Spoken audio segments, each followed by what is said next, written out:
Well,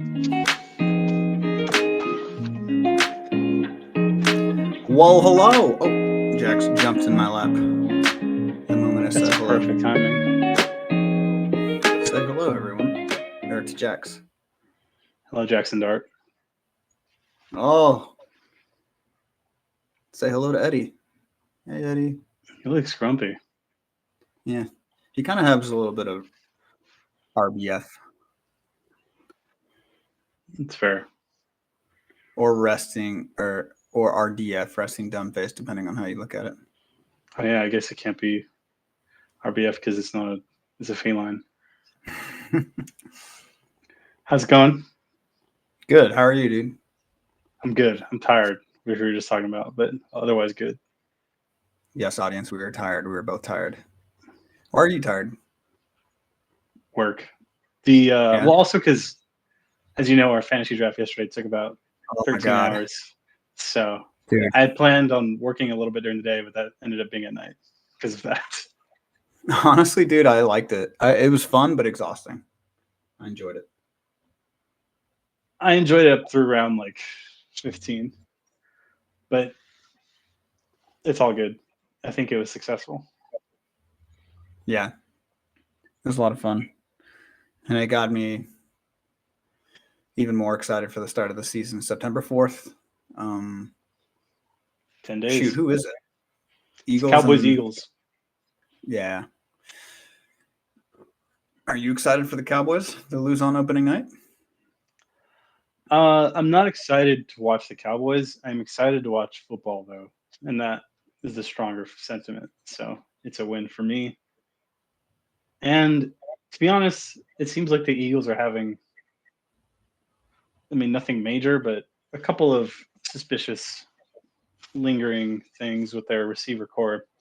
I know one of AJ Brown and Devontae Smith had a hamstring recently, or might still. Yeah, AJ Brown. It was AJ Brown. Okay, well then Devontae had a different kind of like stinger. I don't remember what it was. They're probably both going to play, would be my guess. But Cowboys need all the hopium, so there you go. And then Friday we get Chargers versus who is it? I'm actually kind of more excited about the Friday game. Oh, it's Chiefs, I think. Yeah. We have a Friday game this year, week 1? For week 1, yeah. We had one last year, too. Remember, it was the Eagles and the Packers on that terrible field. I think it was in Brazil. That was week 1? Yeah. I think this is also Brazil. Yeah. Yeah, Sao Paulo. Yeah. It might be the same field. Dude. And all the players hated it. That's scary. I'm surprised we haven't heard anything about that. Yeah. At least I haven't seen the news. I think I've seen like one ad for it. Jack's fucking chews. He squirms in my lap. There you go. Oh, it's so much easier when he goes away. It's so much easier just not having pets around, right? Don't you just hate them? Yeah, they really rub me the wrong way. Or they rub on me. Let's talk about some news. So last time we potted was, a couple weeks ago? It's a little draft. And some fun stuff has come out. As our audience probably knows, every week during the training camp, teams have to cut down. There's like at the end of the preseason game, they have to cut down to a certain amount. They're not quite at the 53-man roster yet. That'll be next week during the last. I think that's game. Tomorrow. Preseason's over. Yeah, and then the cut down day is tomorrow. Okay, thanks. And yeah, so there's been a lot of notable cuts and some player movement overall, contracts being signed finally. So it's a notable one, as you probably saw, Terry McLaurin signed 3-year deal. He's looking at a deal that's around DK Metcalf's $30 million guaranteed over 3 years, 3 years, $90 million, something like that. Yeah, that sounds right. Or somewhere in that vicinity. Which I'm glad he got paid. And DK Metcalf range seems about right. Even though I think he's better than DK, at least he got paid. It's about damn time. Good for him. Yes. And good for Jaden Daniels. I'm not going to say good for the Commanders because they've quickly kind of turned him on my shit list as an organization, but I'm happy for the players. Happy for, of course, Terry, Scary Terry. I don't blame you, man. They've been handling that pretty poorly from our perspective, at least. Yeah, it seems like they've been handling several things as I guess as you would expect, like a standard American employer to handle those things. To be fair, but it is an American way of handling it, isn't it? Yeah, I would say so.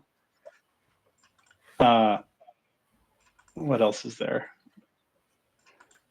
Trey Hendrickson signed. Oh yes, thank you. He did not extend, so he just got like $10 million guaranteed, but he'll be a free agent at the end of this year. Yeah, the quick blurb that I saw was just he gets more money up front, no extension, and now he's playing. The Browns are going to take 4 quarterbacks into the year, so they cut Tyler Huntley, their only Pro Bowler at quarterback. They cut him. Not their only Super Bowl winner. No, sir. I think they have one. They already said they're keeping all 4. Yeah. Wow. Yeah. They're also going to be carrying 4 running backs. Team. So they're already kind of shorthanding themselves elsewhere on the roster by carrying 2 skill position players that are only one of them is going to be on the field at a time, unless they do 2-back, half-back thing, which I think is unlikely. And then you tell me, do you know if Judkins signed a contract? I know that his little legal deal is over. My understanding as of now, or today, I guess, was that he has not signed. So I was about to ask you if you knew if he was one of the 4 that you were talking about. But I think the answer is no. I actually saw a rumor that he might return to college. I don't put any credibility to that, but that's someone put that on X or something. But it's a bad situation, obviously. Just a bad vibes team completely. Yeah. Let's see what else. Apparently, Jacoby Myers wants out of Las Vegas, and they signed Amari Cooper. I don't know which one happened first, which is kind of relevant. So I wonder if Jacoby feels unhappy there, especially when they're like, hey, we're going to sign Amari Cooper. So he probably, I don't know, maybe it's related, maybe it's not. I think he just wants more money, which is completely fair. He's been their best receiver for a couple of years. And even though he's not like a high-end receiver in the NFL, he's really solid. So I wonder if he's overvalued because he has been the best receiver on the Raiders, but not necessarily in the NFL. Yeah, I wouldn't say he's even top 15 as a receiver in the league. Right. But he give him his flowers though. He's a decent player. I think. He's a decent wide receiver that's probably going to be getting 15, 17 million a year, which is crazy in the wide receiver market. I think he's a nice wide receiver too, ideally for a team. Yeah. It's just the Raiders aren't a good team. Have you started trying to watch Hard Knocks? I've not. Okay. Well, then I can tell you this. Well, maybe I shouldn't, just in case people are listening. Oh, okay, that's fair. Well, because you know how Hard Knocks, the purpose of the show is to, they show cuts. At least they do it. They used to do it a lot more in the past, but I believe they're going to show cuts at least for this week's episode, because some notable players got cut, at least ones that they were following on the show. So, I'm not going to say it. I'll let the viewers or listeners see for themselves. It's a good show, generally. Juwan Jennings is on IR. Mixon is an IR for the Texans. Is he on the PUP? Oh no, short-term IR. Short-term IR. That means he has to miss the first 4 games of the season minimum. I'm worried. I mean, I guess I'm not worried. I'm not a Texans fan, but if I were a Texans fan, I'd be worried that he's missing much more than that. It kind of smells like McCaffrey last year. There's been very little said about him by the Yeah, that makes sense. I could see that. Oh shit! This trade just happened 20 minutes ago. You're getting some live news on our pod. Kenny Pickett was traded. Oh, So they're really? going to carry 3 quarterbacks. Yeah, he was traded to the Raiders. Holy shit! Yeah, that was released 20 minutes ago. Damn, he never suited up for the Steelers. That's funny. Wow. Okay, that's fun. What else? Our Saints have yet to announce a starting quarterback. We don't know. They play in 2 weeks. Who do you want to be starter, and why? Or do you not care at all? I think it's a toss-up between Rattler and Show. I kind of want us to be a running team. I think it would be fun to just have a couple game managers or quarterback and maybe stretch the field with Shaheed a little bit and do some play action and run it a shit ton with we have a rookie running back who's pretty good, Neal, and then Kamara, obviously. So I think they would complement each other really well. So I think it'd be fun to have, and we have a decent O-line. So I don't care. I think it's a toss-up. I just don't want us to feel like I feel like we're gonna put Rattler out there and just have him throw a shit ton, which we just don't have the talent to do that. So I don't know. I could deal with either of them. I just hope our strategy for the Saints is to power run and play defense, because we still have some talent on defense for sure. Okay, but you're thinking as a fan, let's try to win some games as opposed to I mean, let's throw them to the wolves. Building in New Orleans, dude. We have no draft capital and a bunch of Is that right? Contracts, expensive contracts. It's difficult to say that the Saints can rebuild right now. So why not just try to win? I don't know. I'm generally kind of, I don't know the feeling to describe it. Just not necessarily indifferent, but I'll be honest. I've lost a little of interest in the Saints because of how generally we did not plan for the future during the Drew Brees era. So we're kind of reaping what they sow, reaping what we sow. No. However that saying goes. Yeah, I know what you mean. I don't think I know that saying exactly either. And Kelvin Banks, is he day one left tackle starter? Yeah. All right. Fucking better be. Yeah. I think he'll be solid. A lot of people I remember back in the draft season, even analysts that apparently liked him, thought he was more of a guard.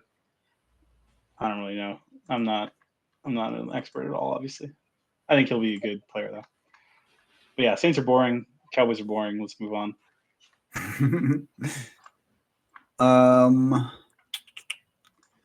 Daniel Jones is the starting quarterback for the Colts, which I think is, I don't know.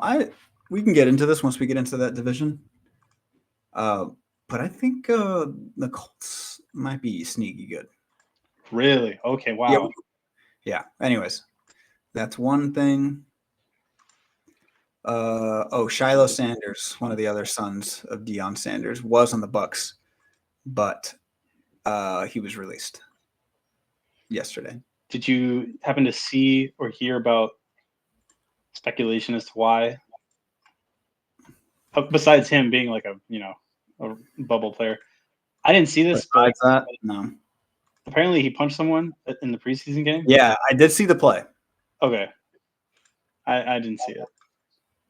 Yeah, the play was tight end was blocking him, and he was blocking him after the play and threw Shiloh and kind of pushing him back towards I think the line of scrimmage was around the 15, 20, and the tight end was blocking him all the way to the goal line. And I think Shiloh thought it was excessive, so he threw a punch. Okay. And then the Bills tight ends like threw his hands in the air and pointed at him like, look what he's doing. He was very obviously trying to get a reaction out of it. So you could tell that it was on purpose. So of course it's never the person that initiates that gets in trouble. It's the person that reacted. And in this case, Shiloh that's probably why he got released that play. It's probably annoying in the locker room or something.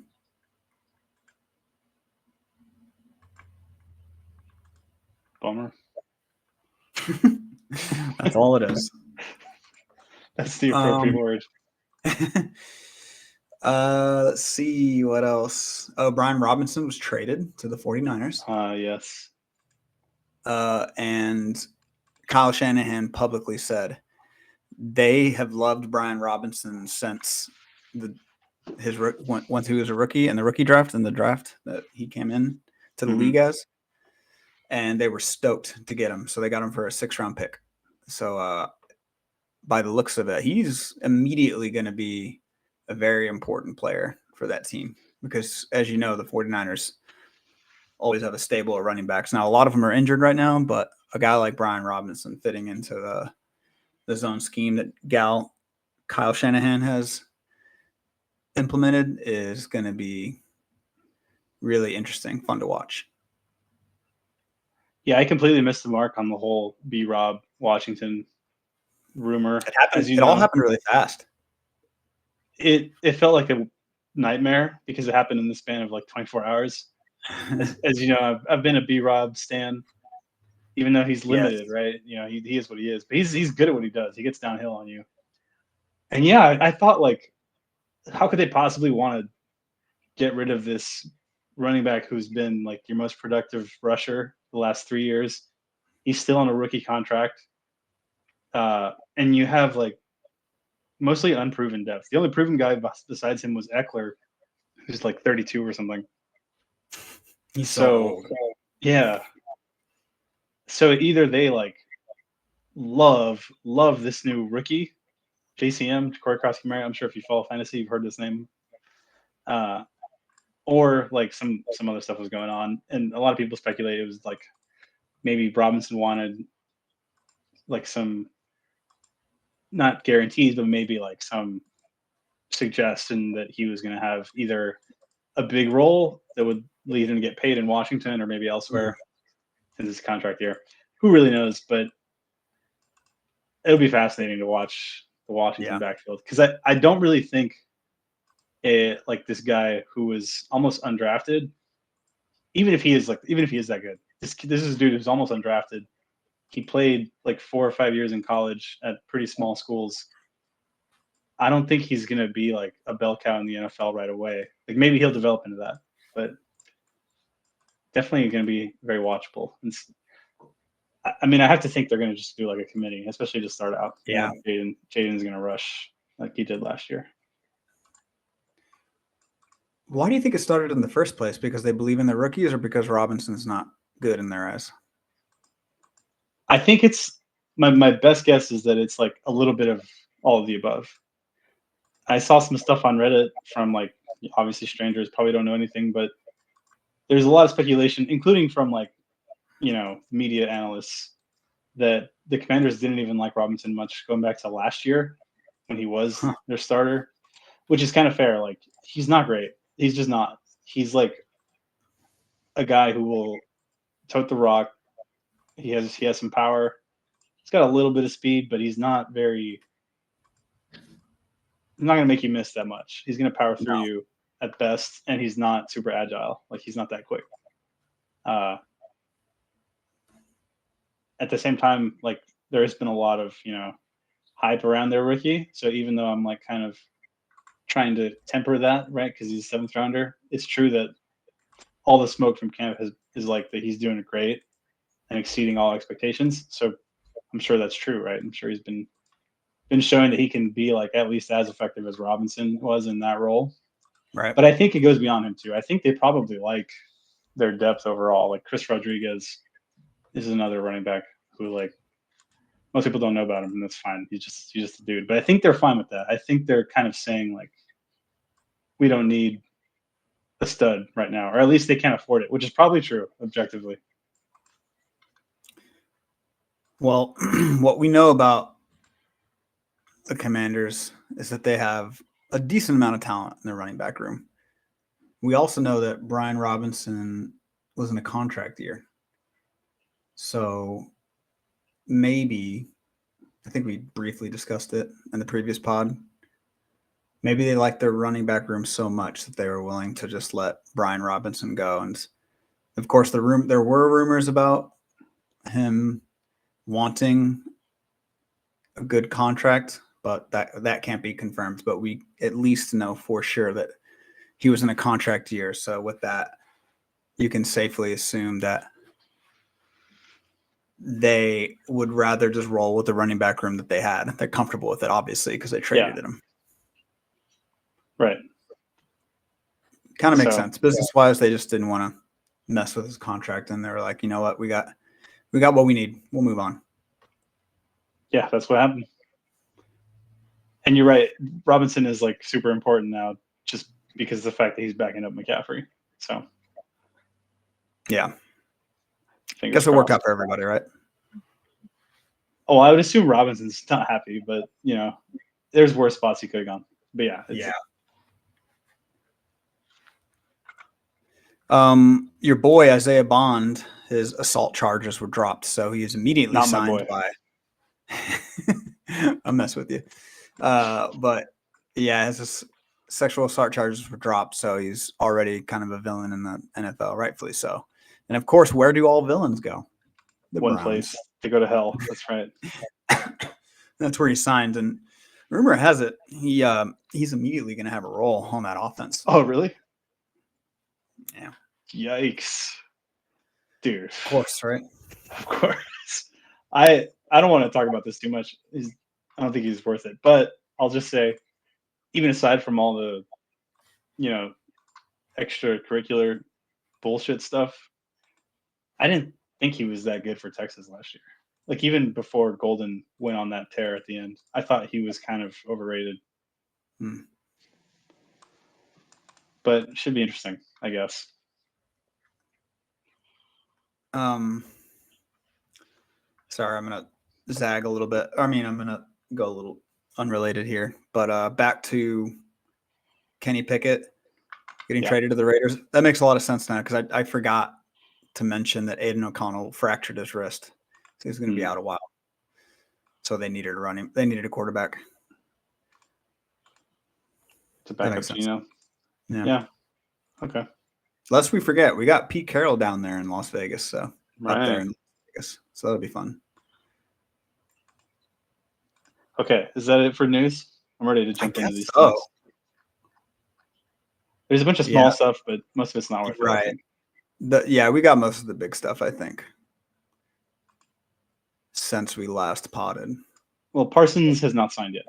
That's just all there is to be said. Oh, yeah. I wanted to ask you about that. What is the latest news with that whole situation?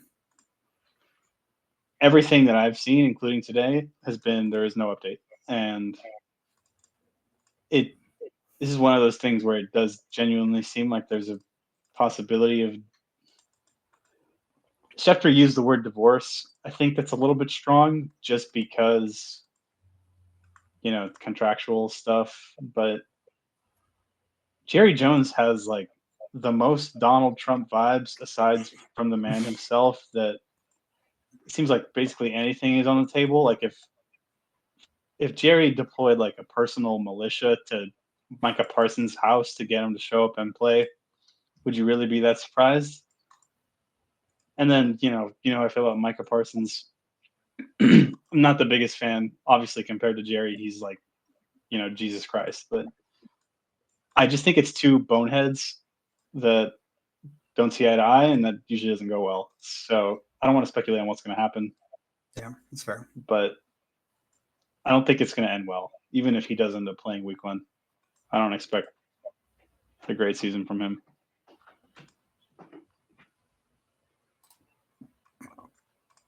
Well,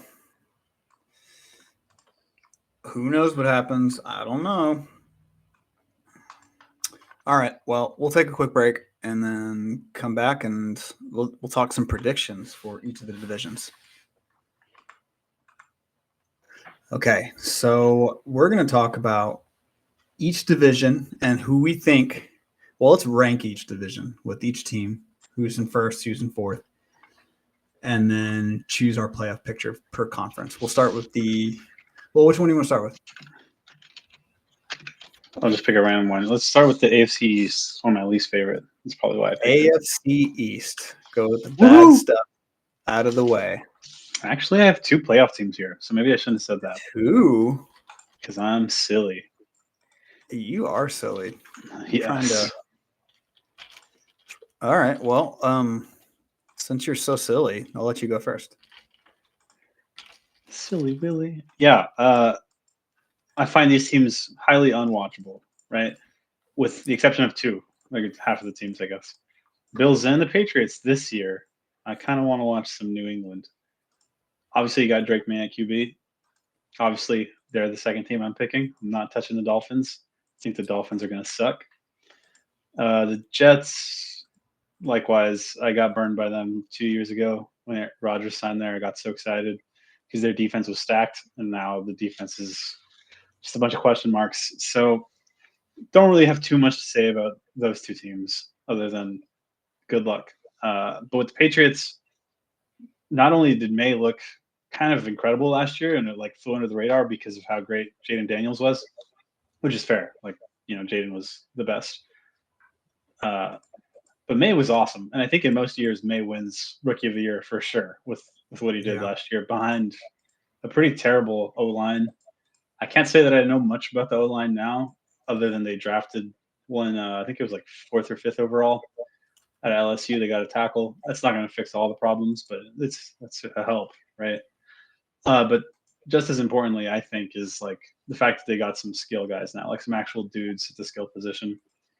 Even though Diggs is like 40, at least he's a guy that like knows how to play football. He knows how to run routes. He's going to help Drake May, even if he's like kind of mediocre on a league-wide scale. I think he'll make a difference there. And then the beat bigger reporters name, think Diggs is going to catch 90 balls this year. I think he's very good right now. I think it's possible. I just don't think he's going to generate too many explosives, is what I'm saying. Yeah. I think he'll do a lot around the line of scrimmage, but even that is really helpful for like developing your offense. Right. The guy who I really am like super high on, who I drafted yesterday, Travion Henderson, the running back out of Ohio State. Yeah. That dude can move. Like if you see him cut, yeah, he looks like if Darren Sproles was bigger, that's kind of the player that sprung to mind when I watch him play. He's a great pass protector. And I think he's kind of underrated between the tackles because like when he was paired with Quinshon Judkins in college, a lot of those carries went to him, but he can do it all. So I mean, I wouldn't bet money on this team making the playoffs, but I didn't want to go chalk. So they're my last wild card team. And obviously I have the Bills winning it because what else are you going to do? You have to go chalk with the Bills. But, well, you forgot, in my opinion, the biggest improvement for the Patriots is they were arguably one of the worst coached teams. Oh, yeah. Right. And now they have one of the best coaches in the NFL who somehow went unsigned all of last year, Mike Vrabel. He's going to give that team an identity. So it's probably going to translate to at least a 9-8 team after how many games did they win? Like 6 games last year? That sounds about right. Let's look it up. You have to assume that Vrabel is going to add 3 to 4 wins and make them a playoff contender. Playoff competitive. They're going to be competitive. Yeah, that's the main thing. And you're right. I meant to bring up Vrabel. I mean, clearly that was a guy who was like, he knew he could get a job when he wanted it. So he just wanted to take his time and see where are the good quarterbacks. I think that's what he did, and he chose correctly. Also, they have like a couple of studs on defense. Not enough depth to like really be in the top 10, I would think. But I like Christian Gonzalez. I think that's his name. Gonzalez. Yeah. Really good cornerback. Who else is there? I think they have one defensive end that I like, but basically I want to watch them on my screen, mostly for the offense, but whatever. They seem like they're going to be so fucking fun to watch. Seriously. Okay, so you've got who do you have last? So I didn't know we're ranking them, but I can just do this off the top of my head. I'll go with the Dolphins last. I'm kind of all in on the Dolphins being ass, and McDaniel, unfortunately, losing his job for it. It's not like I dislike him or anything. He's really cool and stuff. It's just the vibes are the opposite of immaculate. Like Tyreek Hill, it seems like he's, I don't know, on drugs at practice sometimes. He's like calling out, what's his name? He's calling out Devon Achane for not being big enough at the goal line, like to the media. Like, what's that about? Waddle's a good player, but I don't really trust him to stay healthy. I've never been a Tua fan, even before the concussion stuff. Like, I liked him at Bama, but I just didn't see it as an NFL quarterback. And you got a head coach who's on the hot seat. And their O-line is trash. It's just not a good combination. And their secondary is trash. Right. Yeah, they were getting cooked by the Lions at joint practice, and there was some social media buzz about them complaining about the Lions trying hard at training camp. I saw that. That's so soft. The fact that that's even being suggested is a problem with the team values. Like, that should never even be a consideration. It should always be the opposite. Like, oh, this team tries so hard. So that's a reflection of bad coaching. And come on, man, stop trying so hard. Yeah, man, I agree with you. I think the Dolphins will finish last, but I disagree. I don't think this is going to be the year for the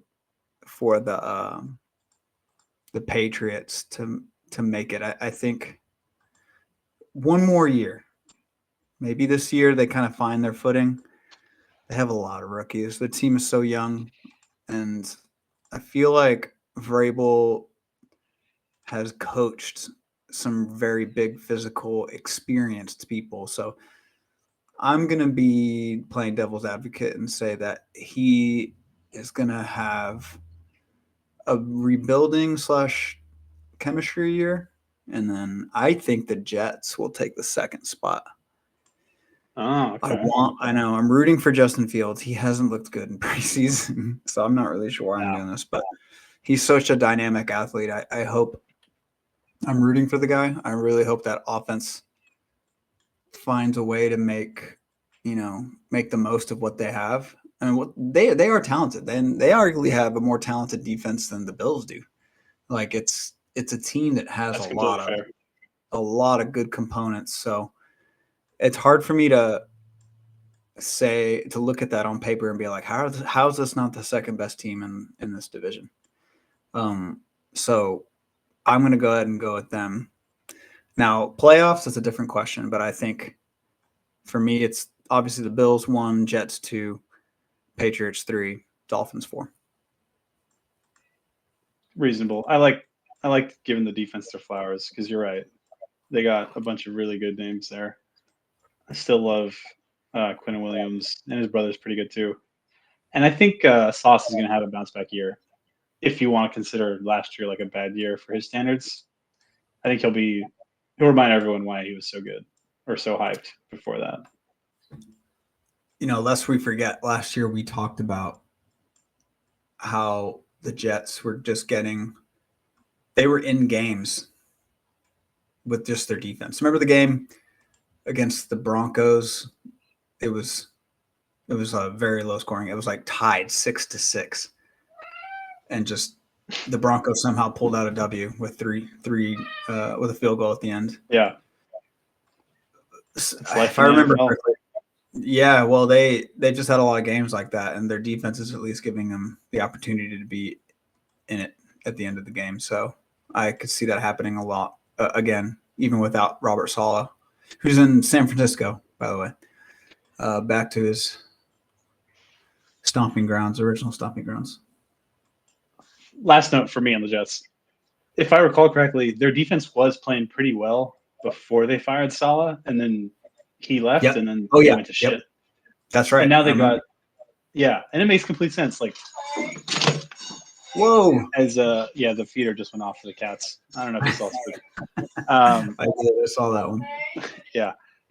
Saleh obviously didn't have it as head coach in that situation, but he's still a great defensive mind in my opinion. And now they got Aaron Glenn as head coach, so I think their defense will be solid. You're right. All right, let's move on. We'll stick with the AFC. Let's go to the second worst, probably the AFC South. I'll start with this one, brother. Yeah, please do. You got the Titans, Texans, Jags, and Colts. I think this division is going to be a lot closer than we might think. I feel like it's a lot of mid teams. And then Cam Ward, we didn't talk about this in the beginning, but he's had a great preseason. He's actually had a lot of wide receivers not make plays when he's put them in a good position to succeed. And Cam Ward might be for real. So this then kind of, in my opinion, is going to help shuffle things more in the AFC South. And then like we mentioned earlier, Daniel Jones is now the starter. Anthony Richardson, by the way, is younger than most of the rookie quarterbacks from last year, if not all of them, I think. And they're going to stick with Daniel Jones. They actually said, Shane Steichen specifically stated, we're going to stick with him all season. He's not one to flip-flop in the middle of the season. I think that's a good move. I think Daniel Jones provides what Shane Steichen was missing from Richardson, which was a quarterback. You know what you're going to get. Well, they both can run the ball. Yeah. Now, Richardson is basically a running back, but Daniel Jones can also run the ball. He's fast. But what Jones can do that Richardson couldn't do is make his reads quickly. And I think Shane Steichen desperately needed that. So what that's going to, in my opinion, I think what's going to happen is you're going to see the Colts finally feed Pittman as often as he needs. They won't be checking down to Downs as much anymore. I think Jones is going to spread the ball to their best playmakers. I think you're going to see Jonathan Taylor have a good year, even at his age. So I think that team's going to win. I'm more bullish on them. I think earlier I only had them at 6 wins, but I think they're going to make a push for winning the division. I think they're going to be close to the Texans because segue. I'm worried about the Texans, dude. I think the Texans, they might be snake bitten. I'm worried about the Niners, or what do you mean? Snake bitten, like they can't escape injuries. Yeah. I'm worried that it's going to be difficult to overcome. So, no, I think it's going to be Texans winning the division, but it's going to be really close. And I think the Colts are going to be right behind them. I think the Titans are also going to be competitive. They're going to be behind the Colts. And then I think the Jags, I think this is the year where they stick with Lawrence and he shows to not be good. So I think that the Jags are going to finish last now. So this is a little bit of a change for me because when we did our over-unders, I had the Jags 2, Texans 1, but now I'm switching it. I'm going to go from what I've seen with Cam Ward and the Daniel Jones news. I'm moving Jags to the last. Yeah, I'm glad you brought up the over-unders actually, because I was thinking after I went on that rant about the Patriots, how I definitely shorted them on that episode. But yeah, I've kind of came around, so I don't really care about being consistent that much. But anyway, I mean, the division is a mess because you're right. It's like the definition of mid. Even the Texans, who are like the runaway favorites, have some big questions. You're right. So I understand the skepticism, but I guess I'll stick with Houston. Basically, like I obviously have them winning it too, right? But just by default almost. The thing with them is like, I think their defense is going to be so elite that there's like no way they can miss the playoffs unless injuries, right? Just pummel them. But that's its own thing. I never really want to talk about that much. Like if it happens, then you're just screwed and whatever. But you're talking about Will Anderson coming off the edge, who I'll talk about him later if we do the other things that we're going to talk about in this episode. But Daniil Hunter, who's like one of the better veteran defensive ends as well, that's a dangerous pair. And then their secondary is just filthy. I mean, it's disgusting. They got Jalen Petrie. They traded for CJ Gardner-Johnson, or maybe they signed him. I don't remember. Actually, one of their safeties is in legal trouble, I think. Ward, what's his name? I don't remember. But one of them is bad. But then they got Kamari Lassiter, Derek Stingley. I just think they're going to, like, suffocate teams. And in a way, I'm kind of worried. Like, if I had, fantasy players from the Texans, I'd be worried how good that defense is. That they're just going to not need to score much. So, like, their main question is their O-line, right, for sure. And it is a huge concern. Don't get me wrong. And if Stroud goes down, then, like, all bets are off. But I think if Stroud plays the way he did last year with a bad offensive line, I mean, that's not good for the Texans. Right. And last year was, like, red flags. But I'm not out on Stroud by any means. I think that's going to be kind of a blip in his development. I think he's going to go back to what he was doing rookie year once he's a little bit more comfortable, because I think they're going to scheme around it a little bit. They got Nick Caley as offensive coordinator now, who was at the Rams last year. And I think they're going to play with knowing that they don't have that much time to get the ball out, which is going to help Stroud a lot. And also he's really smart. So I trust him to adjust as well, even without the scheming stuff. But yeah, line is concerned, running back's concerned, Mixon's out. But I still like them the most by far. And then with the Colts, I do like Daniel Jones more than Anthony Richardson for sure. So I agree basically on everything you said about that. I'm just worried about like the other talent. I really hope we do see another elite season from Jonathan Taylor, because I think he's like one of the most talented running backs over the last like decade. But the team has just been so bad that he hasn't really gotten much time.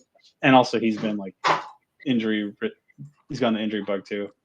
So it's just hard to like put your tongue on it with all these teams. Like I could see how the Titans could become a sneaky playoff contender, right? I don't really think it'll happen. And then same for the Jags. Like Lawrence, who knows what he's going to be doing, whether he's going to take a step up or step down or what. So I kind of just default to Houston.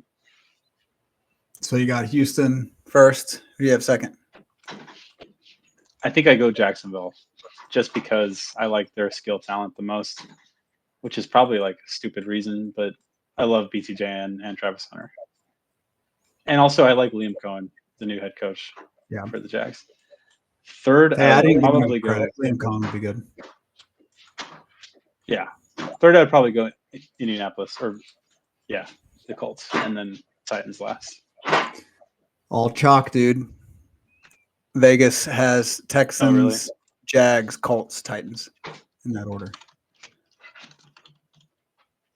And all the odds are very close. Like we'll do the AFC North next. This one's complete opposite with AFC South. AFC South.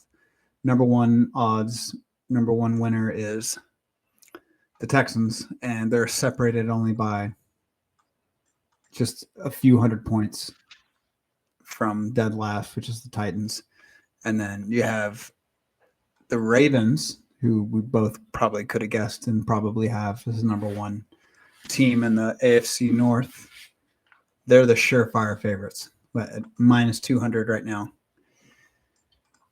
And then you have the Browns, who might be one of the worst teams in football, at plus 2,600. So I think the question with the AFC North that we both probably will differ on is who's going to be 2 and 3. Because I think we can both. Oh, or do you? Do you have the Ravens number one in the AFC North? I do. Yeah, I do too. It would be weird if you didn't, but The real story is the Bengals and the Steelers. Like, what do we do with them? What's going on? What's going to happen to them?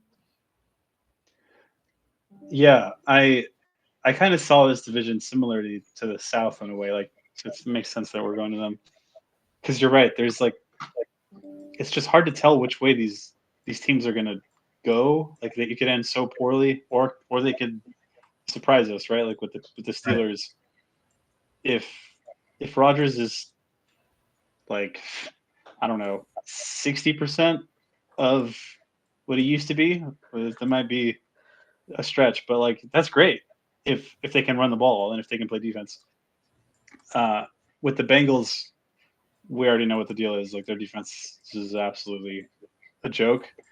Now they got their pass rusher back, I guess, and they're going to score a lot of points. But with how bad that defense looked against like the Commanders, like second and third string players a few weeks ago, like I try not to read into preseason much at all, but when your starters are out there just getting run through and like not being competitive, that's a real bad look.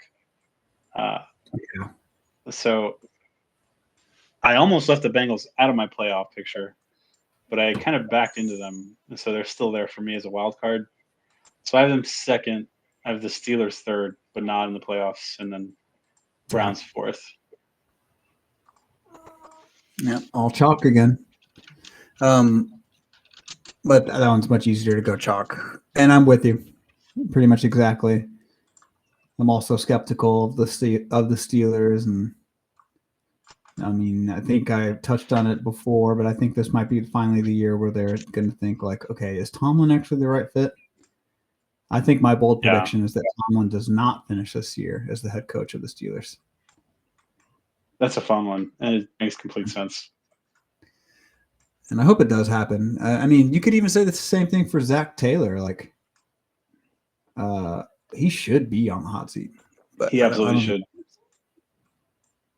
I thought he was kind of last year, but I guess not. And the other thing with the Bengals is like they have the cheapest ownership in the league. It's so annoying. Did you hear about the what was it, the ceremony for the Bengals Hall of Fame? I did. Yeah, so the story is apparently they had it at the Bengals facility, and they invited all the players that were going to be awarded, but they asked them to pay for their own flights because they refused to pay for them, even though they were receiving awards from them. So that's a bad look. Of course, that went viral.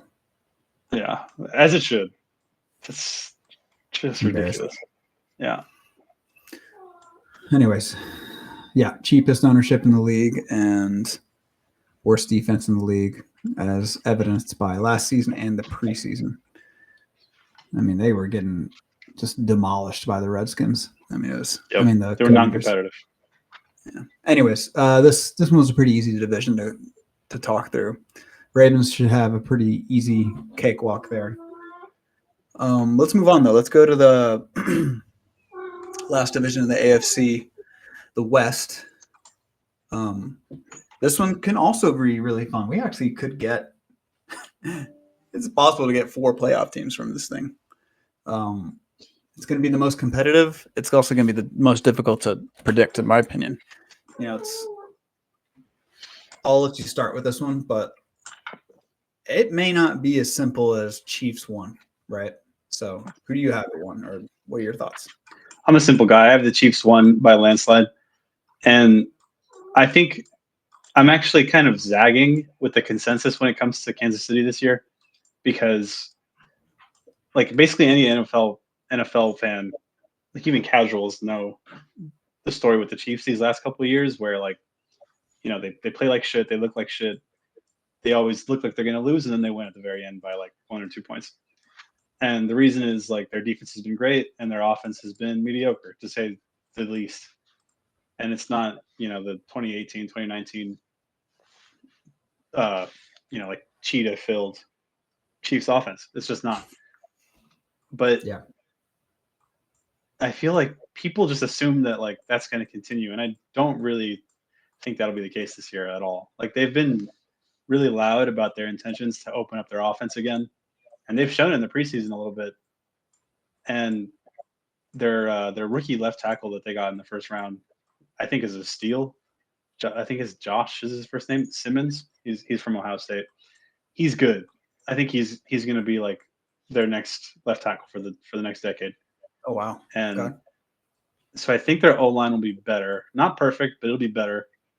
And I think that's really all you really need. Also, Mahomes looks a little better this year. Like I think he understood the assignment. I think he's annoyed that people are like questioning the dynasty. And I'm not excusing like his flubber the last few years. It's a little funny, but basically, I just think they're going to get back to being a top 5 offense, maybe top 1 or 2. I think Xavier Worthy, Rashee Rice, Isaiah Pacheco are all in for big years. I think Mahomes is like a great value in fantasy drafts this year, even though he's still like, 5th or 6th round or something. I think there's potential for him to be QB1 again. He was QB1 3 years ago. And that was with like a bad set of receivers. So all of that combined with a solid defense, I don't think it's really close for me. I think the Broncos are the only team that I would consider as like winning the division besides them. And that's because the Broncos defense is great. So I'll let you go now for whatever you want to say about any of these teams. Well, that was the Chiefs show. Okay, wait. Finish your thoughts though on the division. So you got the Chiefs 1, and then who do you have last? Last I have Las Vegas. For me, it's actually pretty clear. I think I think the Broncos are really good too. I think I'd have the Broncos winning a lot of divisions this year, but they're with the Chiefs because of their defense. And I like Bo Nix and Sean Payton, and their offense is solid too.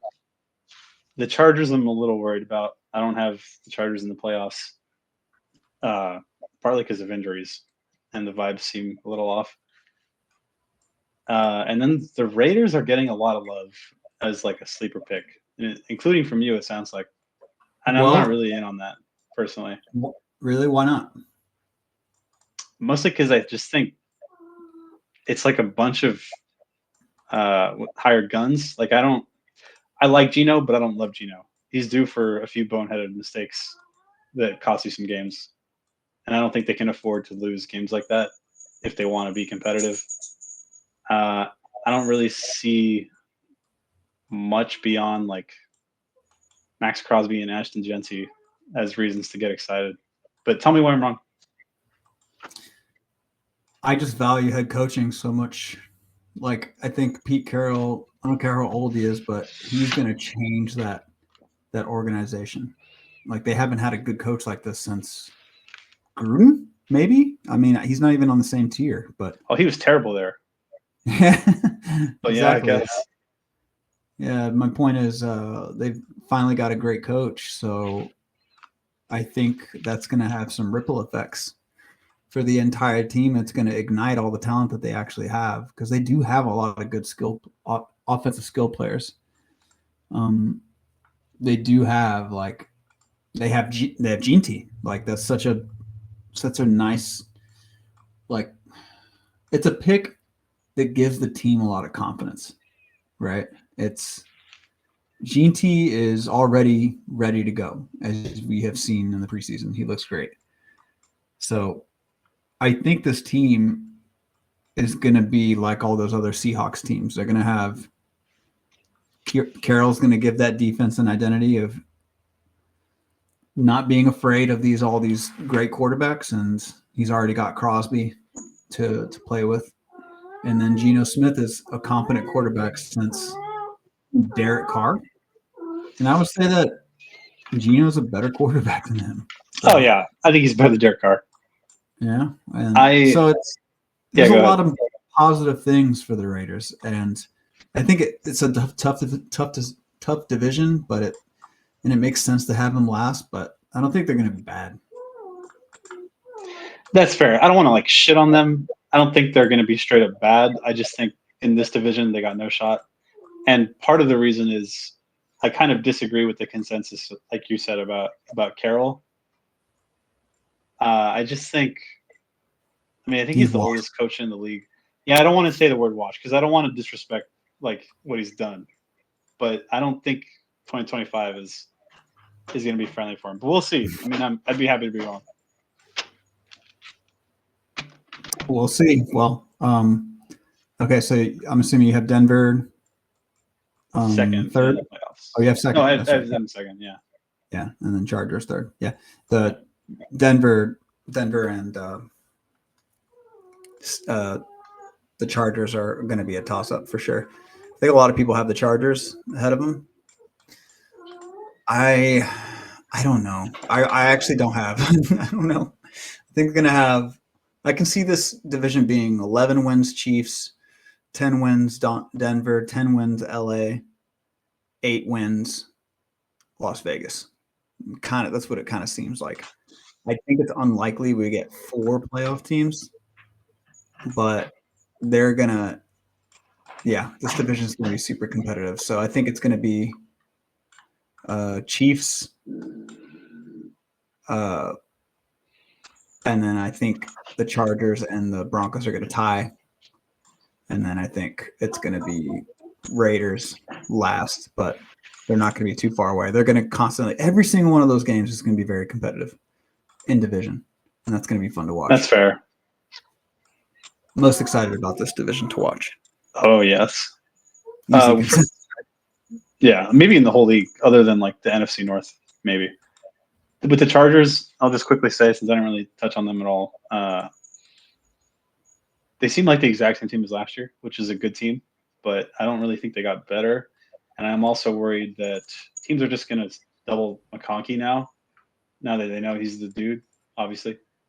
And I'm worried they're not going to have an answer for that. But we shall see. Yeah.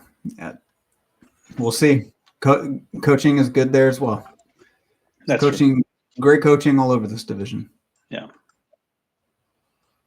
Okay. Well, we did that in good time, I think. All right. Let's take a quick break and then we'll move on to the NFC. Okay, we're back. We're going to do the NFC. Which division should we start with? The funnest one? The South? My favorite. Okay, I'll start with the Saints. The Saints are probably going to be last. The chalkiest bet I can think of. And I think the story of the division is it's going to be. Remember how last year people were going to say that like nobody was going to finish above 500 in this division? I think it's going to be the opposite this year. I think the Saints are going to be bad, but everybody else is going to be flirting with above 500. Flirting with it. So I can see Panthers and Bucks finishing 8 and 9, and I can see the Falcons finishing 9 and 8. I like the Falcons to be the better team in this division due to a more, I feel like all these defenses were bad at one point last year. Carolina was historically bad at one point last year, but if I had to take a stab at the better defense, the more talented defense to come out of that division, it would probably be the Falcons. So I like this is another competitive division, and it's the toss-up for the number 1 team, but I like Atlanta at 1. I know a lot of people like the Bucks, which is fair. Baker's got the hopes and dreams of America. He's been playing great, but yeah, I don't know. I'm not sure yet. He's like the fun version of Sam Darnold, like way more fun. And way better. Oh, interesting take. Okay, I like that. Yeah. He's the fun version of Sam Darnold. Okay. Well, it could very well be the Bucks winning this division, but my non-chalk prediction is I think the Falcons will come out of this. I think this is going to be Penix's coming out year. I think he's going to be a star. And the Bucks will be right behind them. And this division is going to eat themselves alive as well. It's going to be really fun to watch. What do you think? Yes, it's kind of weird how similar the two South divisions are. But I think I generally agree, and I also have the Falcons winning. So when I sat down and started making my picks, I had the Bucks first, like immediately, without even much thought. And they're probably like objectively the right bet. There's a reason they're favored. Their O-line's great, offense is great skill guys, solid defense with Todd Bowles at the helm. They should be competitive, but I wanted to mix it up, right? Because obviously there's change year to year for like playoff teams, and the Falcons stood out as like one team that could make that jump.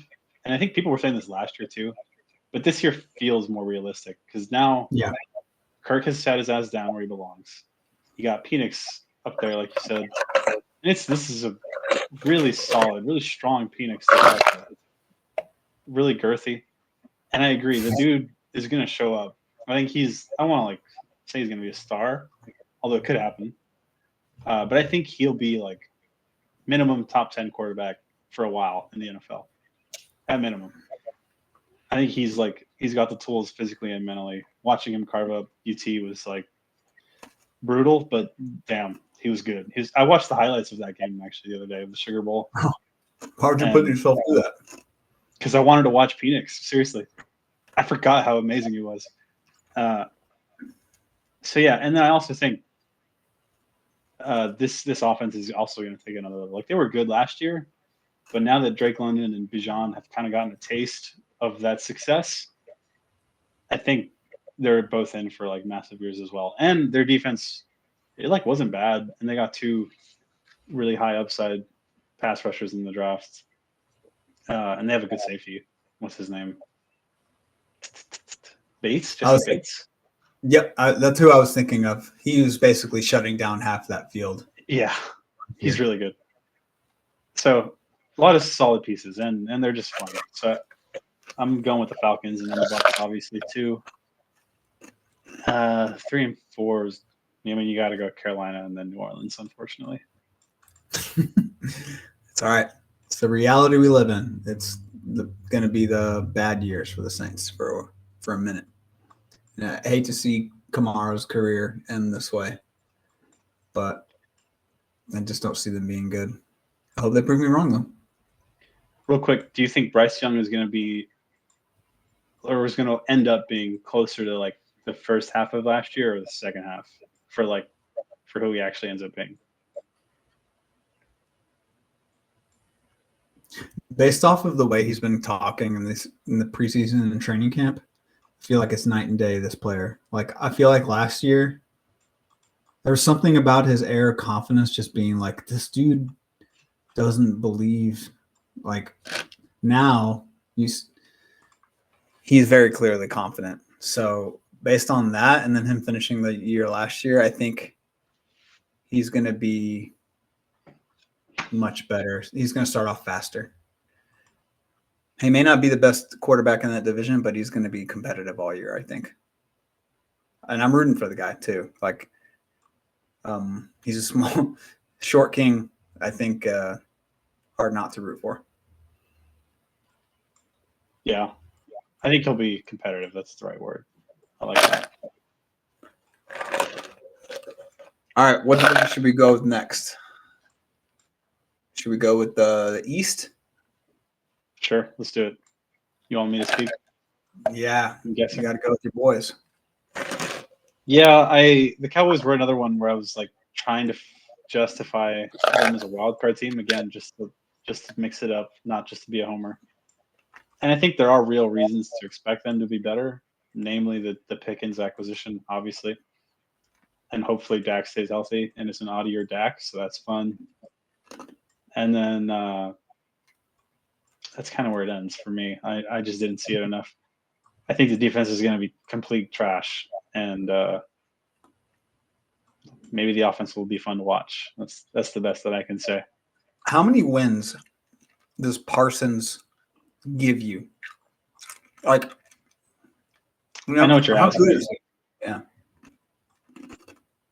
I said last year, I don't know if you remember this, but early last year, I thought he was overrated. And he only has since hurt his value in the time since then.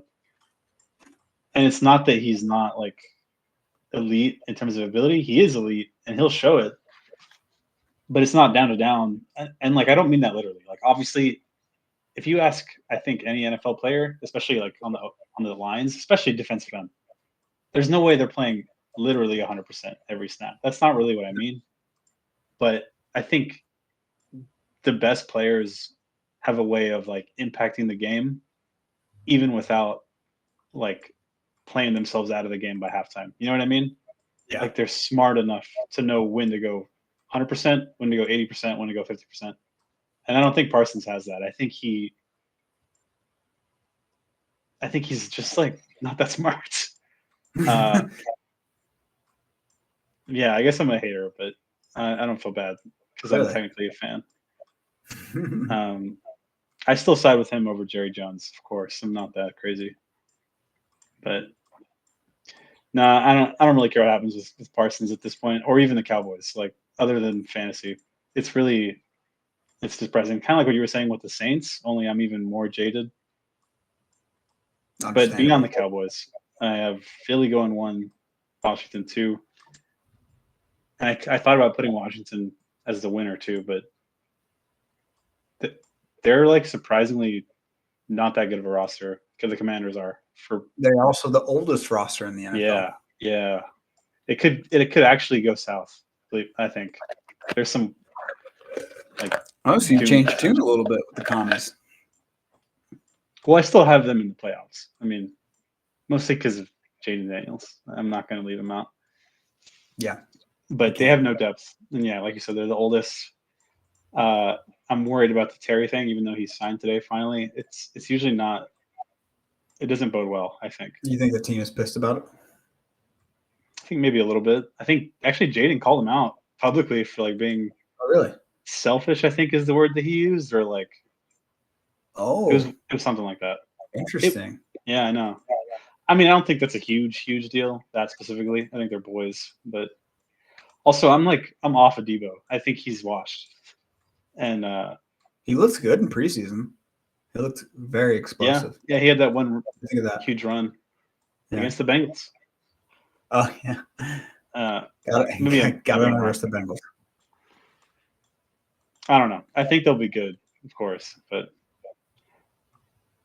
I just don't think they have the talent throughout the roster to like actually win a Super Bowl. I do think the Giants, by the way, should get a little bit of love as like a sleeper. Yeah. I mean, why? Because their defense is really the only reason. I have Abdul Carter. Brian Burns actually plays well. That defense will take off. I have Abdul Carter winning defensive rookie of the year because of, if nothing else, the sheer amount of quality guys that they have there to help him out so he can like just chase the numbers.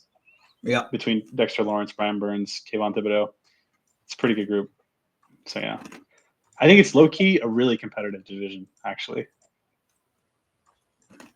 But I'll stop there. And then Philly is Philly. It really is. I think the Giants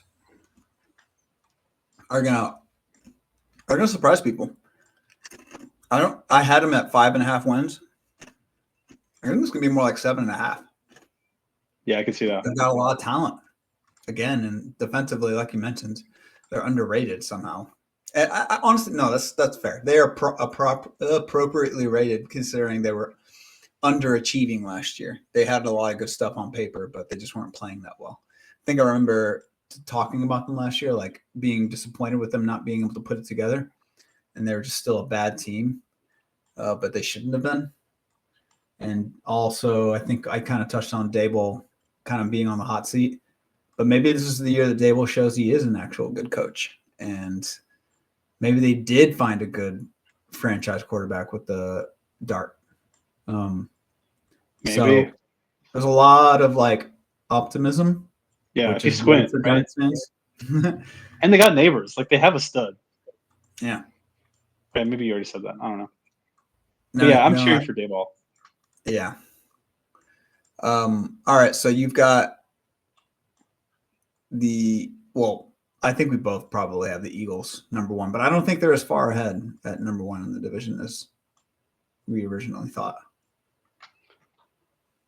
Yeah, I think both the Eagles and the Commanders are going to have a couple of, maybe not a couple, but at least one each of like upsets within the division, either to Dallas or to New York, or maybe they'll both have one to each of them. I don't know. Do you worry at all about a Super Bowl hangover for Philly? I do. Yeah, I think so. The conspiracy theorist in me thinks that Super Bowl hangover leads to more injuries. Like, you ever heard of like how if you're playing a sport and there's not as much like effort, or like you're not going as hard as you were earlier at previous times, and you're more susceptible to injury that way. I just don't think Sirianni is the kind of coach that can motivate them to be just as like hell bent on winning as they were last year, since they already got what they wanted. So I can see this being a lot of injuries that are nagging them all season, a lot of excuses about how like the Eagles are just injury riddled and it's not their year, that kind of thing. So my guess is that they are going to be hungover from winning the Super Bowl last year. With the emergence of Daniels and potentially Dart, and maybe the Cowboys are actually decent. I mean, they only won 7 games last year, so all they need to do is win one more game, and they're competitive to throw that division off. So I can easily see the Eagles winning 10 games this year, and it could be a lot closer and more fun this year. So I still have them at 1. I originally had 12.5 wins for the Eagles, but I think I dropped them down a couple wins. Just gut feeling, Super Bowl hangover coming. And I can see them winning the division with 10 or 11 wins, but I can see the Cowboys and Commies at 9 and 10 wins around there, and then the Giants. It's going to look a lot like what was the other division in the AFC? The AFC West. AFC West. Yeah, like Walmart version of that. Yeah. I think there's like 1 or 2 universes within the multiverse where all 4 of these teams get into the playoffs. And the Eagles, I feel like, are the opposite of what I was saying about the Commanders, where their roster is like immaculate up and down, 1 through 3. So it's really hard for me to not put them 1. But if you could change the vibes and like put Dan Quinn in Philly, then that'd just be the most juggernaut team. Truly, dude. All right, so you got tell me your 4 in that division again. Yeah, I had Philly 1 because of the GM and the roster. I do worry about the Super Bowl hangover. And then I had Washington 2 because of Jaden Daniels and Dan Quinn. Dallas 3, New York 4, but I could easily flip those 2. Mm-hmm. Really, yeah, you could shuffle it a decent amount, like we've been saying. What about you? I like Eagles, Commanders, Cowboys, and Giants, same as you. Chalk. I know. It's hard to not go chalk, though. It's actually really hard. And then justify it. This conference is weird. Like, you're going to have 2 really good divisions, and you might have 2 really bad divisions. Yeah. So the next one I want to talk about is the West. Like, the fact that you have the potential of the Cardinals to come out on top of that division is enough to say, like, okay, what the hell happened to that division? It used to be the Niners division for a decade. Not as too long, but a long time. Now, the Niners have Saleh back, and he's known to be a defensive savant for the Niners. That's where he came from, along with D'Amico Ryans. So the Niners actually might be a little bit better, even though they're getting criticized. But I can see the Niners competing for the first seed. We're looking at like freaking 3 9-8 teams. I doubt any of them are going to get to 10 wins because there's just not enough talent in that division right now. But it's a toss-up between the top 3 teams. I don't like the Cards. I like the Rams the most. That's who I liked in our over-unders. I still do. I value McVay as the best coach in that division, even better than Kyle Shanahan. Yeah. So I think it's going to be Rams barely, even with the addition of Devontae Adams and the reigning of defensive rookie. I got Rams, Niners, Seahawks, Cards. And I think bold take, I don't think Kyler Murray will finish as a starting quarterback in Arizona. Oh, I like that. That's fun. I don't know who's backing him up, but I like that. But I'm just saying. Isn't it Tune? Is it still Tune? I don't track backups really, but that could be right. You don't track backups? Weird, dude. What are you even doing, man? I am going to find that out right now. You said Rams 1, Niners 2, right? Niners 2. Seahawks 3, Falcons 4. Or sorry, Cardinals 4. Yeah. Okay. Again, we have the exact same order, but I'm definitely higher on the Rams than you are. It sounds like I put them down as the top 2 or 3 seed in the conference. Granted, that assumes Stafford is like playing week 1 and healthy throughout the season, which who knows what will happen there.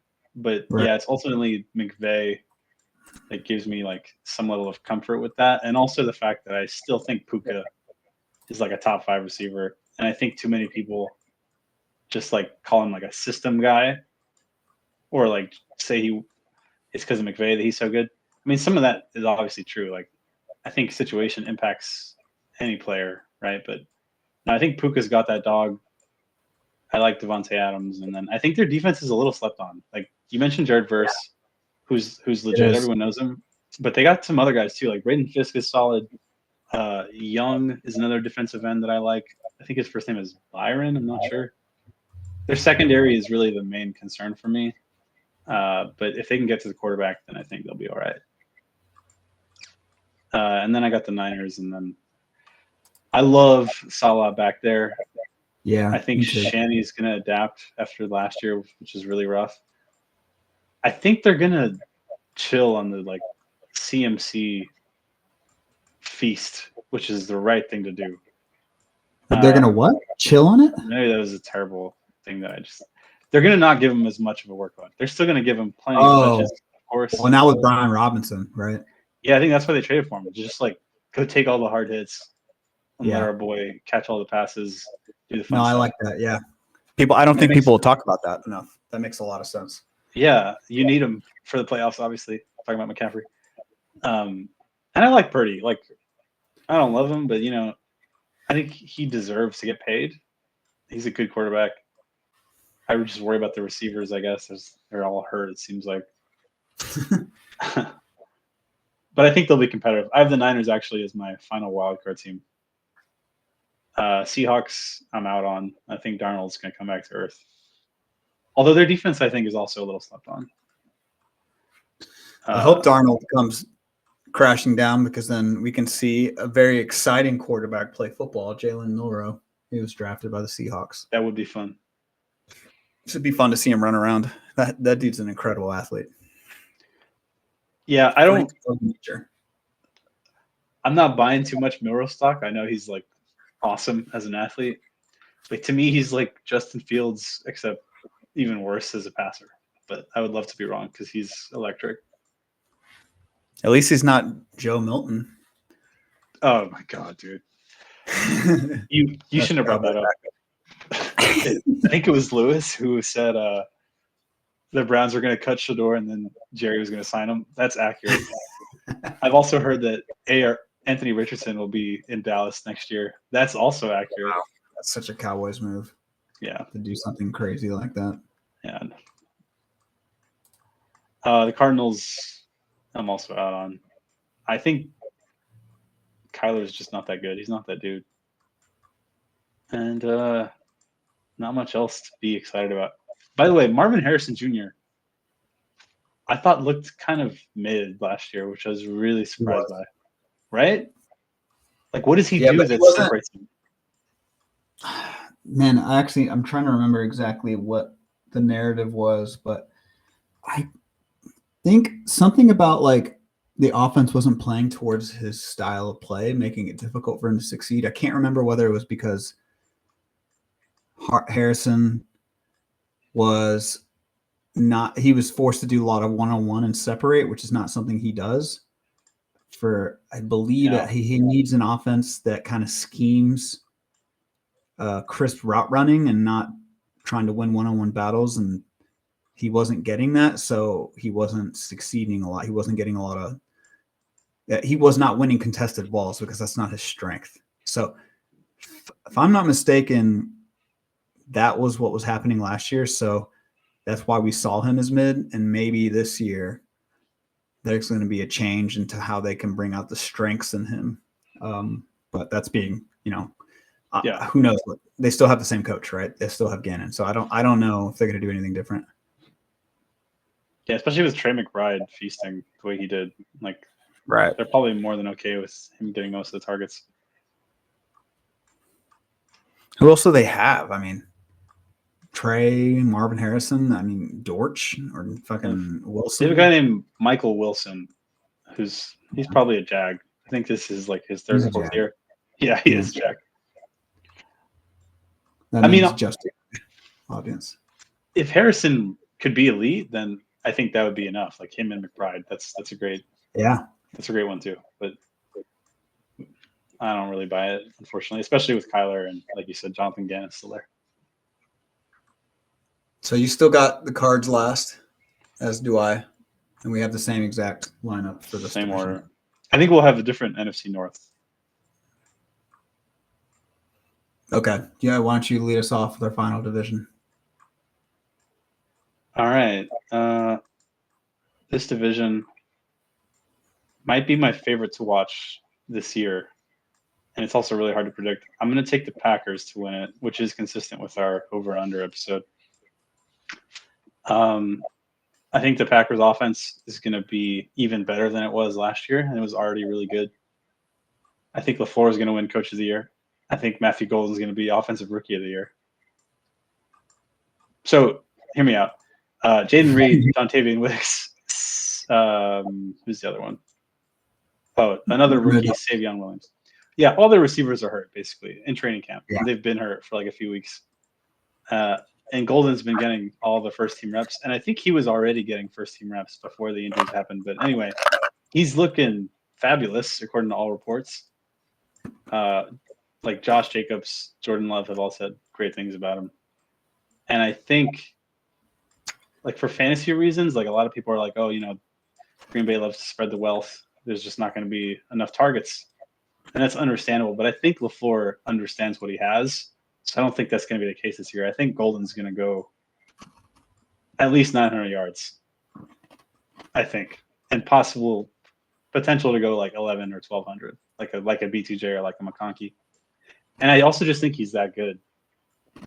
I think he's better than Xavier Worthy was when he came out of college. Like, he's more complete. He's better at the catch point with all the speed, with all the acceleration. So I'm really, really excited about Golden, obviously.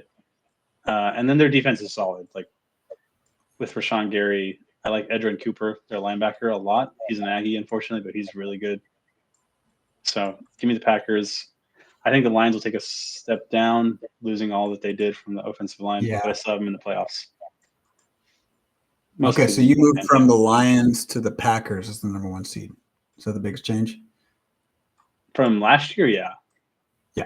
Yeah. But I have Detroit 2. I have Chicago 3, probably because it's fun. I'm not sure that's the right pick because, like, Minnesota's defense is so good. And then Minnesota 4.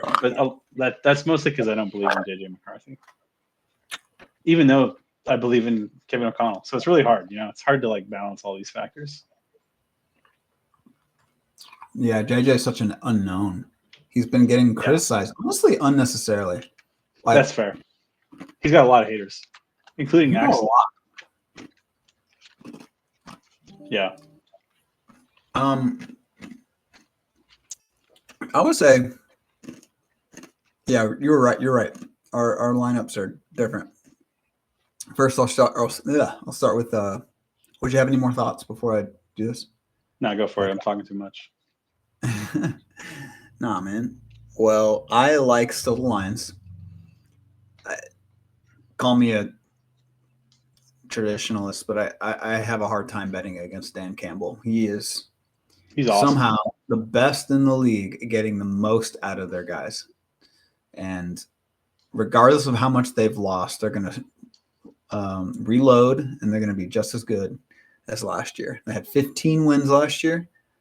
I still have them at 12.5 wins over. Damn, I forgot they did that.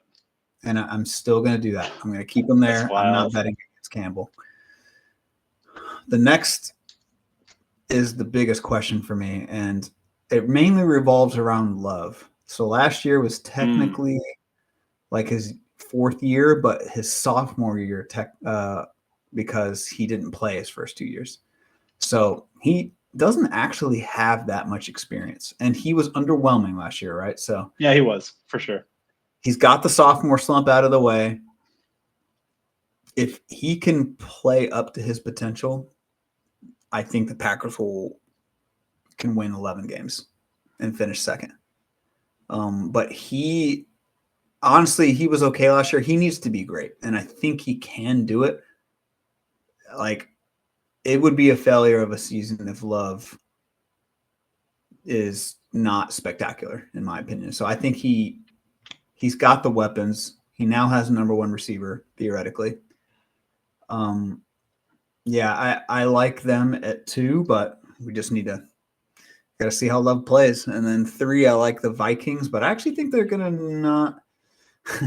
I say that JJ McCarthy is being criticized. Kevin O'Connell is known to be a QB whisperer, but I like to bet. I want to bet on Ben Johnson. So I can see the Bears beating the Vikings a couple times this year and making that division. The Bears and the Vikings are around 7 to 9 wins, each of them, both finishing last. So I think it's a toss-up for either the Vikes or the Bears last. I know that Brian Flores is going to make a fantastic defense, but I think the Bears will be more competitive this year. And on paper, I feel like the Bears have,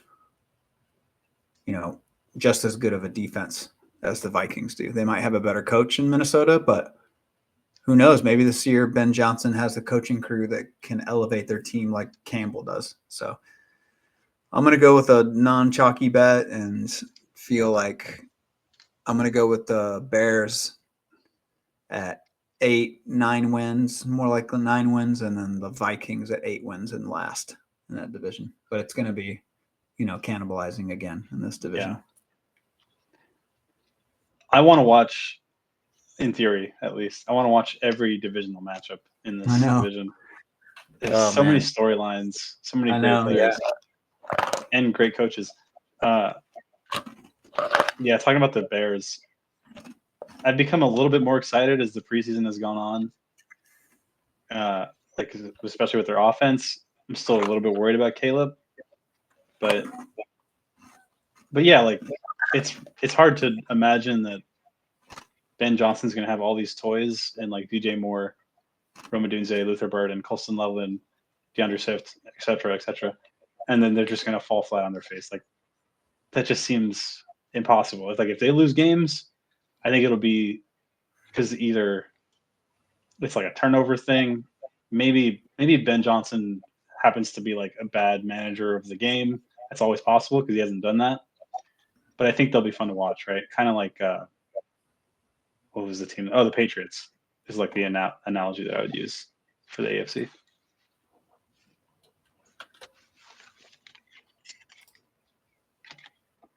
Okay, well, here's what I'm going to do. I'm going to tell you my NFC playoff teams. I'm going to give you 7 teams.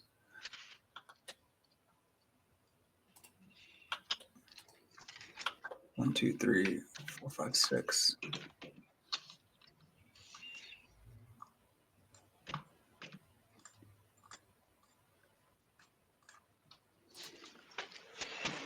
All right. My NFC playoff teams. So I'll start with the 1 seed. I'm going to go Lions, 2 seed Eagles. Actually, I'm going to write this down as I do this so I don't lose track. 1, 2.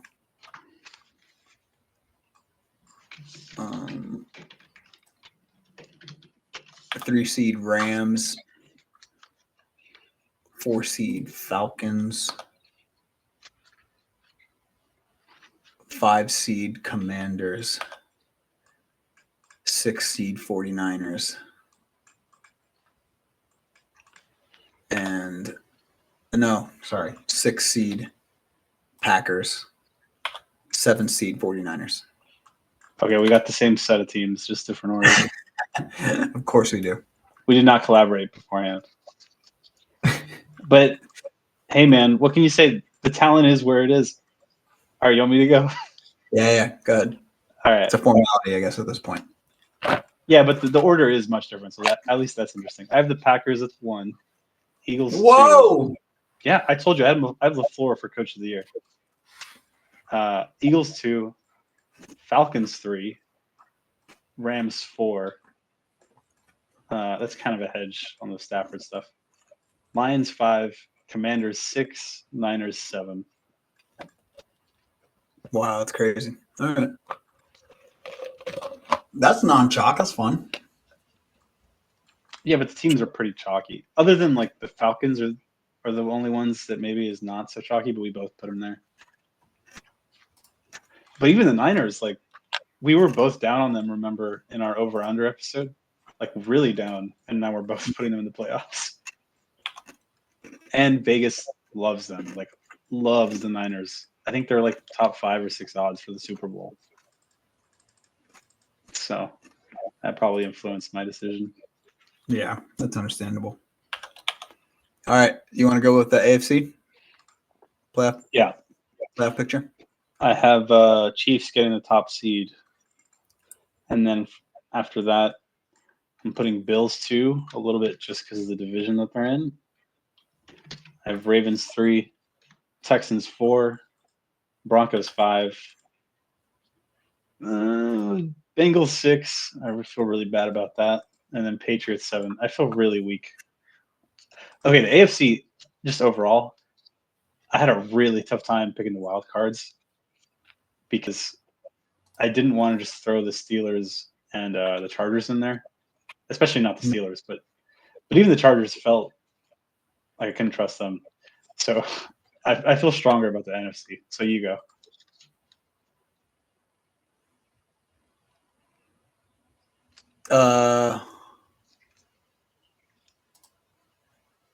All right, I'm gonna go Ravens 1, Kansas City 2, revenge tour for Kansas City, I think. 3, I have Bills, mainly because the East is going to be better than the Bills anticipated. Then 4, I got the Texans. 5, Chargers. 6, Broncos.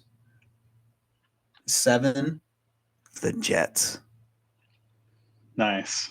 I'm betting on talent. I'm betting on talent. I love it. I want Fields to succeed. Everywhere but QB.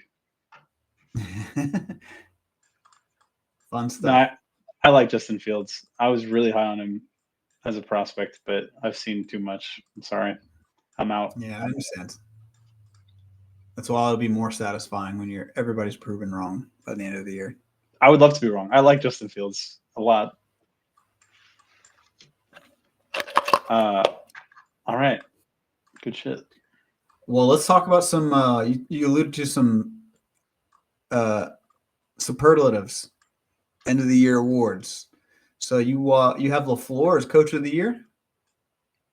I got LaFleur winning Coach of the Year. I googled whether or not he had won it. I was surprised that he hadn't, because he's been part of like several Packers teams that won like 13 or 14 games or something back when he was working with Rodgers.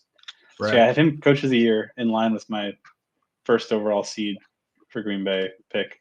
Also, I booked tickets for a Packers game in December, so that's going to be exciting. Oh, nice. Which one? They're playing the Bears December 7th. Oh, fuck yeah. Yeah, I'm going to be cold. Dude, you're going to get to go to Lambeau? Yeah. Awesome. Hyped. And then, okay, MVP. I really wanted to put Burrow. It seems like a lot of people are in on Burrow. I was in on him last year, and I picked the wrong year because like everyone and their mom had the year of their life. And I want to put him again, but I don't want to go too homery, so I'm going with Jaden Daniels because he's a great bet, and I just love watching the guy play. Offensive Player of the Year, I got Bijan. Defensive Player of the Year, I got Will Anderson, so that's a fun wild card. Offensive Rookie of the Year, Golden, like I said. Defensive Rookie, chalk with Abdul Carter, and then comeback player chalk with Aiden Hutchinson. Yeah, that's pretty chalky. That's probably the only one that I think I had. I'm just gonna I didn't know well enough for this one, so I'm just going to give you some chalky things. That's fair. But I'm just going to give you some odds for interest stuff. Hold on. Player season awards. All right, so there are 3 players tied for best odds to win MVP: Lamar Jackson, Josh Allen, Joe Burrow, according to Vegas. Next ones after that: Mahomes, Daniels, Hurts, Herbert, Purdy, Love. Then you got some others down there. All quarterbacks, of course. If I had to do a fun dart throw, I could see, Daniels. But you already said him, but yeah, Daniels. It's hard to pick anyone besides those guys. Yeah. Okay. Let's move on to. Oh my God, it's excessive. A rookie of the year: Ashton Jeanty, Cam Ward, Mario Hampton, Travis Hunter, Egbuka, Tatora McMillan, Trevion Henderson, Tyler Shaw, Quinshon Judkins, RG Harvey. Yeah, Golden was not a chalk pick at all, by the way. No, he's just below Shador Sanders somehow. Oh, what? Okay, that's a weird sports book. If I had, That's if I had to go with somebody, I bet it's going to be Cam Ward. Defensive Rookie of the Year: Abdul Carter's number 1, and it's a pretty big gap from there, so it's pretty damn chalky. Yeah. Jalen Walker, Travis Hunter, that's fun. Mike Green, Jahad Campbell, Mikael Williams, Mason Graham, James Pierce, Malaki Starks, Jade Barron. Travis Hunter would be awesome. That would be cool. I just don't think he's going to play enough on defense. We'll see. What else we got here? Offensive Player of the Year. Who'd you have? Oh, Bijan. Saquon Barkley's number 1, Jamar Chase, Jahmyr Gibbs, Derrick Henry, then Bijan. Justin Jefferson, Puka Nacua, Nico Collins, Christian McCaffrey, CeeDee Lamb. If I had to choose out of this, I'm going to go Jamar Chase. That seems fun. That's fair. It feels like he won it last year, but he didn't. Yeah, he did not. Defensive Player of the Year: Aiden Hutchinson, Michael Parsons, TJ Watt, Myles Garrett, Will Anderson, Jared Verse, Max Crosby, Nick Bosa, Jalen Carter, Trey Hendrickson. You had Jared Verse? Will Anderson. Right. I thought about Verse, though. This was a fun one to not go chalk on. Yeah, these top 4 are like almost obvious not going to win. Because Aiden Hutchinson, has somebody ever won Comeback Player of the Year and Defensive Player of the Year? Both? Good question. Is that even possible? I feel like there's no rule against it, but I bet the answer is no, but I don't know.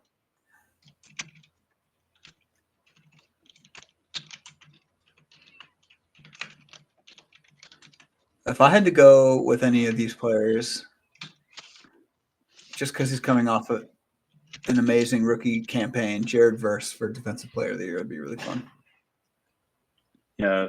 Will Anderson makes sense. According to Google AI, no, there's never been a player to win both DPOY and CPOY. Now, I think he's likely to win Comeback Player of the Year, but you know who could sneak in there? Tell me. Christian McCaffrey. Oh, yes. How did I overlook that? Well, he did play towards the end, so I think that kind of hurts his case. But yeah, I don't really know if there's like any formal eligibility requirements. Yeah. Nice. Cool. Okay. That was fun. All right, let's do our corners. Wrap it up. Okay, so even though my house is a zoo and we have 3 dogs, 2 cats, we also have been introduced to our neighbors' cats. They have, I think, 3, but we've only interacted with 2 of them, and they're generally outdoor cats. So like we'll see them occasionally outside, and then pet them, and then our cats will be like looking up from the second story in our house, just being like jealous, which I feel bad about. Anyway, two of them share your name. One of them is named Simone, and the other one is named Simon. And they're both Siamese cats, and I'm assuming they're siblings, but I don't actually know that. Yeah, That's they're really cool. I guess we really only interact with one. I'm talking too fast. We generally only interact with one. The other one's kind of shy. The one that we that we pet is Simon, and Simone. We usually just wave at Simone. Yeah, he's kind of like you. He's very aloof, just not interested generally. Just kind of lazy. But no, they're super cute, and they are literally the fattest cats that I've ever seen. It's so cool. Oh, they're fat. Oh, they're like dangerously fat, but I wouldn't change that if I could. Chonks. Yeah, they're little chonks. So yeah, we were just blessed to be around so many furry friends in our life, and I thought if this was worth a corner on the fact that they have your name alone. So I'll snap you a pic sometime. Absolutely. They're great. Well, you probably left it as a surprise for this, but yeah, looking forward to the pics. No, you got to make sure you designate which one is Simone, which one is Simon. We know now. Previously, we could never tell, but now, oh, you're right. Yeah, I will. Or unless they're like obvious, like are they the same colored cats and same exact kind of cats? They're very similar looking. Yeah, but now we can tell the difference. Is one fatter than the other?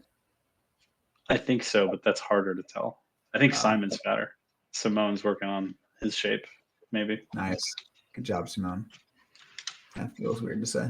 Simone. That's fun, dude. It's so weird. What are the chances of that? I know. Specific situation.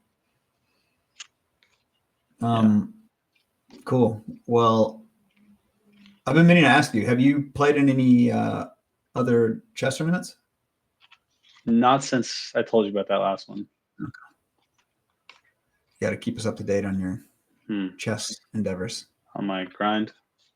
Yeah. I will. I'll mention it at some point again. Lately, I've just been too busy to play much. Yeah, that's fair. If I imagine your corner as an actual physical place, there's a chessboard in the corner. Oh, there has to be. Yeah. Cool.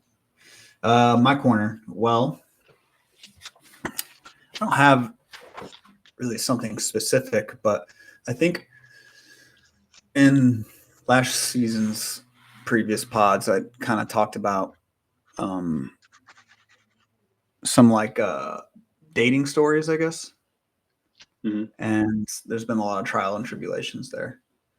One funny one is,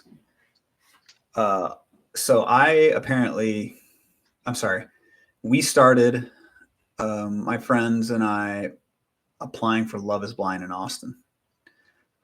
And that application process was ridiculous. And it's like 75 questions, dude, and like 40 of them are open-ended. It's ridiculous. And it's all about like relationships shit. So I was kind of pressured into it, and it was still fun answering the questions and stuff. We all kind of group think, put our heads together and answer the questions in a way that kind of like put like something that the producers would want to hear.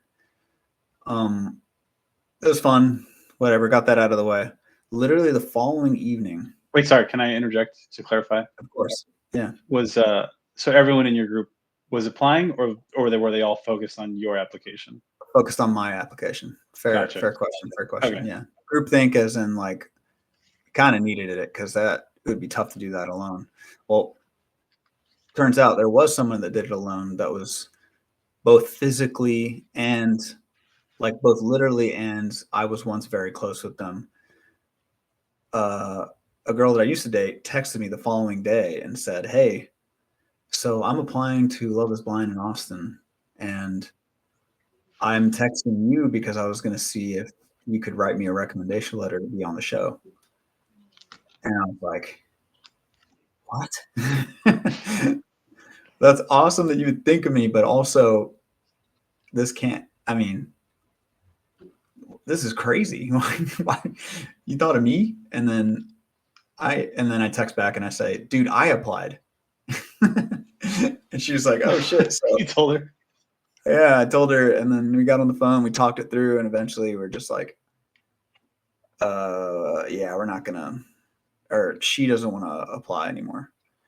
And Oh, yeah, I know. okay. I didn't pressure her not to. What did you tell her? I just told her, I was just like, I don't know. I already applied, and if I I was don't know the if there's room producer, for you here. I'm just kidding. I just wonder what the producers will say. I wonder if they say something like that. They're like, well, if you know this guy, but maybe if she applied and never mentioned to me, I don't know how thorough they are with their research of the applicants. So it was her decision to be like, you know what, I'm not going to do this anymore. And I'm like, all right, maybe you do like Philadelphia or, another city. Maybe you do like Singapore, somewhere on the other side of the world. Something very far away. Anyways, so that happened, and that was like a month ago. And then I've been dating, and there is a girl that I've been seeing, and in this corner, I guess I would say we are dating officially, exclusive, however it's put. So I guess that application may not even matter. We're not supposed to find out from like six months from now or so, even longer. But it may not even matter because love is no longer blind. Oh, that's great. Congrats. Thanks. I don't like, it been in the dating world enough to know that you can't think too far ahead. Just so far so good. Well, so I think this is the first pod that I think like I brought up dating actually like kind of working out, and then I'm in this position, right? Like I feel like in the others I was just like, no, I've been doing this and that and nothing yet. Thing, right? Hard to say. I don't have a great memory, but I do remember the dating stuff on the corners from last year. I wouldn't say they were negative by any means, but they were interesting because you were talking about like your experiences, including the failures, right? But that's that's normal. Nothing to be ashamed about at all. Yeah. What was I going to say? Oh, I mean, I'm not going to give you dating advice. I think you're no, you should just fine. I mean that seriously. I'm not worried about you at all. But I would just say that when I was still dating, like I may have even said this last year. When I was still dating, a long time ago, like I would try to approach the dates, especially if it was a first date, almost like not. I mean, interview's a bad word because that's like so formal. But I mean, like in terms of just trying to come away from it with something, even if it didn't go well, like trying to remember as much about the night as possible or day or whatever. Yeah. Trying to like understand why it may not have went well or not well. Or I guess watch the film. Yeah, watch the film basically. Just watch the film, you'll be all right. Make sure you replay each play like 10 times. You see every yeah, exactly. That's what I'm saying. No, that's cool though. The Love is Blind stuff. I think you'd be great on that show. But I guess I hope you're not able to make it, if that makes sense. Yeah, me too. But anyways, yeah, that's my corner. Good stuff. All right, man, let's end it, dude. Let's get out of here. I'm hungry. Yeah, go eat something. You too, dude. Well, it's been real. Thanks for listening, everybody. And what you think we'll come back? Let's come back after the first week of the NFL season. Yeah, that Sunday or that Monday. That sounds good. That's 2 weeks from now. Yeah. All right, cool. Well, enjoy NFL Week 1, and we'll talk to you guys soon. Thanks for listening.